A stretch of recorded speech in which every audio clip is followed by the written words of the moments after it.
shooting dark rides, and mobile apps. This proclivity towards well-established technologies demonstrates that future projects run the risk of falling into safe but repetitive designs, and so it would be to our benefit as designers to consider alternative paradigms for themed interactivity that offer a path forward. To this end, we would like to draw attention to two rides at major theme parks, matched in theme, but notably differing in their execution. 1999's The Amazing Adventures of Spider-Man at Universal Studios, and 2021's Web Slingers The Spider-Man Adventure at Disney's California Adventure.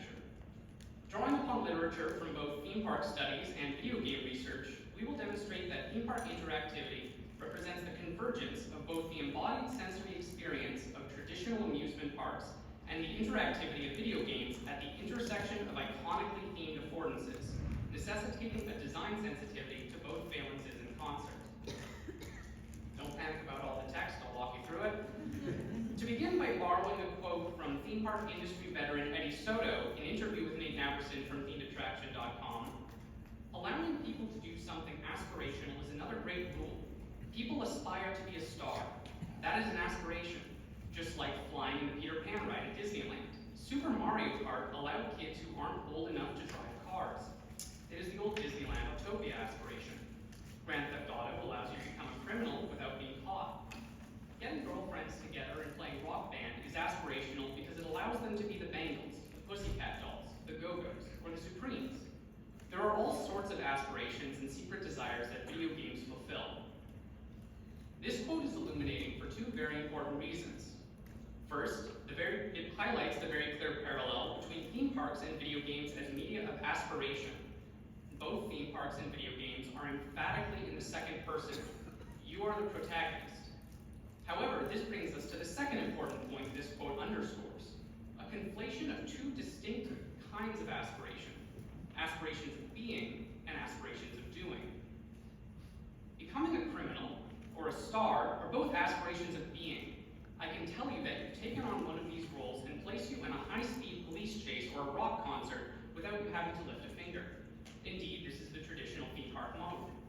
But aspirations of doing demand more. Desires of flying, driving a car, or playing an instrument are all motivated at the granular level of the activity itself.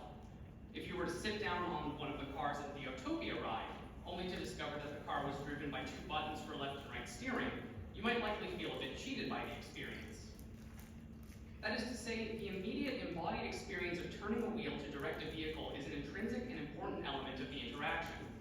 This brings me to the lens we would propose designers use as a guide for designing themed interactive experiences, one that considers themed interaction at a specific level of affordances. Quoting design researcher Don Norman, an affordance is a relationship between the properties of an object and the capabilities of the agent that determine just how the object could possibly be used. Though often reduced simply to what an agent can do, it is important to remember that tangible interactions at the granular level are negotiated not only by what an agent can do with an object, but also the reciprocal effect of the object on the agent, what the doing feels like.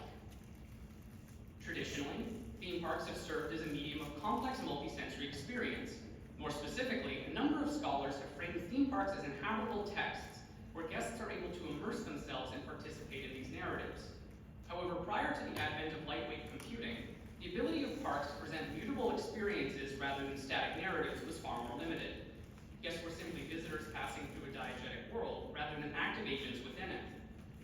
By contrast, video games are intrinsically interactive, but until recently were largely limited to mapping their interactivity onto arbitrary input systems, such as keyboards or controllers. Though there are early examples from arcade games of what Paul Skowski et al. Termed naturally mapped controllers, game interfaces designed to imitate the form factor and gesture of the objects they represent. It wouldn't be until systems like the Nintendo Wii and the Microsoft Kinect that home video games would more widely adopt embodied gestures as their game interface at the tail end of the aughts. Research in the past decade regarding naturally mapped controllers for a variety of specialized game experiences as broad as tennis, guitars, and guns have all found that input systems that gesturally imitate their nominal activity can deepen the player's sense of presence, immersion, and enjoyment. From these observations, it becomes clear that tangible interactivity in theme parks has a unique capacity to exist at the intersection of high-fidelity themed interactions of video games and the correspondingly themed multi-sensory responsiveness of theme parks. More importantly, this confluence may be leveraged by designers to create holistically immersive experiences, where both guest input and corresponding environmental response around a single affordance reinforce the verisimilitude of the interaction. Consequently, in considering theme park interactivity, we might hope to see both valences invoked in concert to create a more deeply immersive experience. This brings our examination to a case study we feel is particularly informative in the above regard, namely that of two Spider-Man rides separated by coast, company, and over 20 years. Both The Amazing Adventures of Spider-Man and Web Slingers' The Spider-Man Adventure employ broadly comparable track-based ride systems supported by 3D film to offer guests a nominally similar experience around slinging webs, as depicted in the popular Spider-Man franchise. However, separated by 2 decades and the accompanying technological developments, they invoke the use of web to different effects, making them a useful, minimally differing pair to scrutinize. Universal's Amazing Adventures prominently features motion simulation and other 4D ride elements, representing the height of traditional theme park sensory immersion.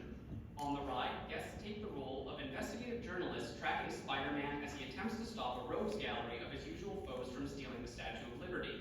Featuring a ride vehicle with 6 degrees of freedom motion, Amazing Adventures takes its audience on a frantic chase through the winding alleys, sewers, and eventually rooftops of New York City. Along the way, you feel the vibratory shocks of Electro, spray of Hydro Man, and singeing heat of Hobgoblin's pumpkin bombs before being shot with Doc Ock's anti-gravity gun, sending you flying into the air above Manhattan. In each instance, you narrowly escape by the timely arrival of Spider-Man, and in the grand climax of the ride, passengers get to experience Spider-Man's signature swinging as he shoots webs to guide their vehicle safely back to solid ground. The ride is high-speed, exhilarating, and engages guests across a variety of sensory modalities. Meanwhile, though Disney's Web Slingers bear some resemblance to Amazing Adventures, there are key distinctions that differentiate the rider experience. The most obvious of these distinctions is that Web Slingers is a shooting dart ride, making use of motion tracking technology to give guests an opportunity to participate themselves in Spider-Man's web slinging. As a rider, you get to make the classic web slinging gesture, and you get to shoot the web, positioning Web Slingers squarely as an example of the high-fidelity themed input immersion of video games, particularly those naturally mapped controllers outlined by Skalski et al. However, there are several other differences between the rides that manifest more subtly. For instance, though both rides being screen-based have something of a start and stop motion pattern, Web Slingers remains motionless at each screen, allowing riders to shoot at the spider bots overrunning the Worldwide Engineering Brigade facility. Along similar lines, though there is a narrative sense of urgency in Web Slingers, ride vehicle motion between stops is largely measured in low intensity, in stark contrast to the frantic motion in Amazing Adventures. Finally, there's far less in the way of multi-sensory feedback. Most notably, though guests can sling webs, they have no hopes of swinging by them, as the motion tracking renders them wholly intangible. Shooting a web provides no sensation in the wrist, and tugging on a web to pull in a fixed target offers no resistance. Comparing public reactions to these two rides reveals a critical divergence of opinion. Amazing Adventures opened to wide acclaim, won awards for several years, including a TEAAS in 2000, and was refurbished in 2012 to continue its ongoing run. In contrast, Web Slingers has recently opened to a more mixed response. Though many have praised the ride's use of motion tracking, critiques from both media and the general public have been leveled at the ride being essentially no more than a car moving guests between stationary instances of video gameplay. With reviewer Robert Niles writing for Theme Park Insider, "There's no reason for this to be a ride, as the ride vehicle motion does not factor into the game or the narrative. Web Slingers brilliantly advances the technology of interactive gameplay on theme park attractions, but it could use an additional healthy dash of storytelling and placemaking magic to become a truly elite interactive attraction." What Niles identifies are the ways in which Web Slingers is essentially an arcade rail shooter, simply on a literal rail.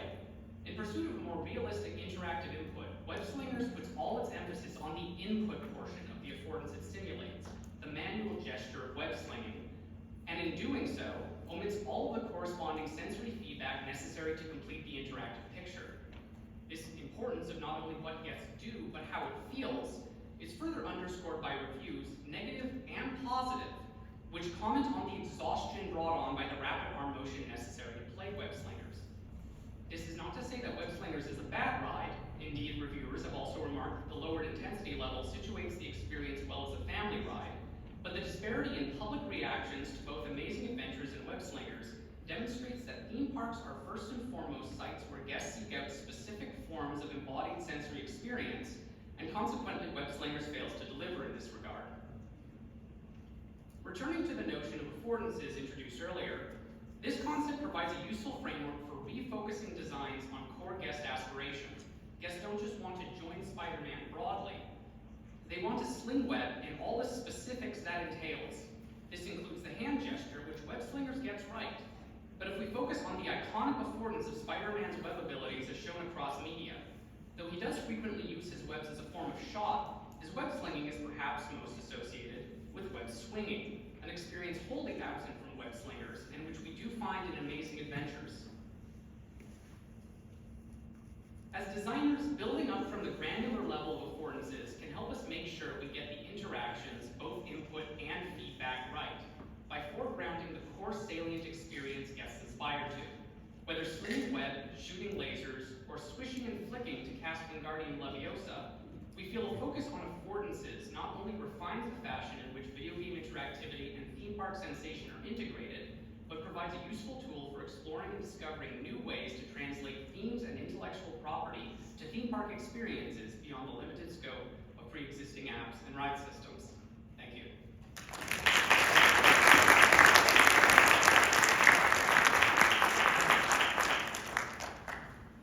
Questions for Chip?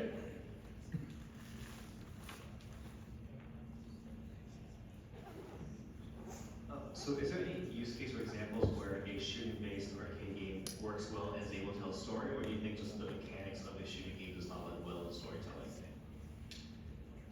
I think it's very difficult to look at that without discussing really specific IPs.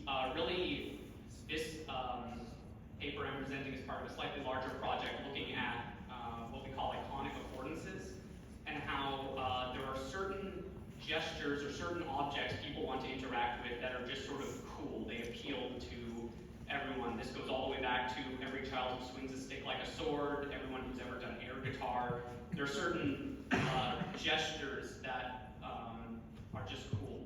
And so as far as shooting-based experiences go, you really have to look at the source IP and see, is that what makes that IP of interest to people? Do they want to be shooting within that?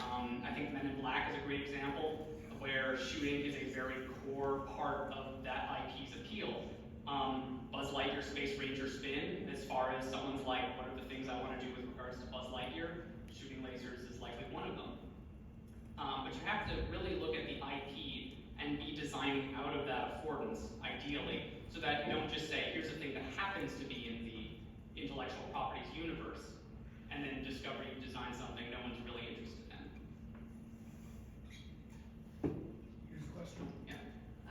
Very interesting discussion here, and I have kind of a weird question based on my own personal experience. So I have a kind of like permanent injury that makes it so that Men in Black and Buzz and Toy Story are really painful, but Web Slingers I actually found I could enjoy because it didn't involve that kind of thing. So I wondered, do you have maybe a layer where you can add accessibility or specific types of injuries to this kind of construct? Because I love this idea, but have you thought about that aspect? Yeah, with regards to where accessibility fits into this, it's a very difficult question because on one hand, accessibility is not nearly the monolith sometimes discussed as, and at the same time, basically every design decision is an accessibility decision. It's just a question about who you're making it accessible to. And so, there is, I mean, as with all design, there should be considerations of accessibility, not as a secondary factor, but as a what kind of experience are we actually designing here, and is it really something narrow that is perhaps omitting either people entirely from the experience or certain types of experience within the experience. So I think it's difficult to say that there is a magical step where you would interject accessibility, but I think there is also, in some regards, looking at what's actually appealing about interaction that you might be designing and trying to have a richer presentation of that interaction increases the likelihood that there is something for everyone in that interaction, rather than just taking a ride system and then redeploying that ride system over and over again, and perhaps creating the same inaccessibility problems that you would have in every single ride you do that for. Any other questions for Chip? Yes. I'm in the back. Hello. So in terms of aspirational design and thinking about, sensory feedback, is there also a thought to maybe like narrative feedback, like guest agency and being able to affect things on the ride, and maybe in a macro sense, being able to change the story of the ride, or even a micro sense, being able to change elements of the ride, or and I even think of like, Buzz Lightyear here at the Magic Kingdom, it's pretty static, but if you ride at Disneyland, you shoot something and it spins or it falls over, things like that. Yeah, again, this goes back to really looking at the affordance and what is it about that specific interaction that appeals to people. I think in a lot of cases, guest agency is a really important part of that, that aspiration. When you shoot something, you want there to be sort of a visible effect at a distance. But there are also examples that I think are reasonably good examples where there isn't really a guest effect on the environment. Star Wars Datapad, for some of its snags, is actually, I think, a good example of app-based interactivity being deployed, because a datapad is a diegetic object. You would have that in the Star Wars universe. And so you're sort of appealing to that desire to interface with touchscreens in a sci-fi environment, as opposed to just, let's just take an app game and put it in a queue and let guests play with that. So again, I think it really depends on, is the affordance that you are simulating in the theme park environment, is the guest's ability to affect their surroundings part of the appeal of that specific affordance?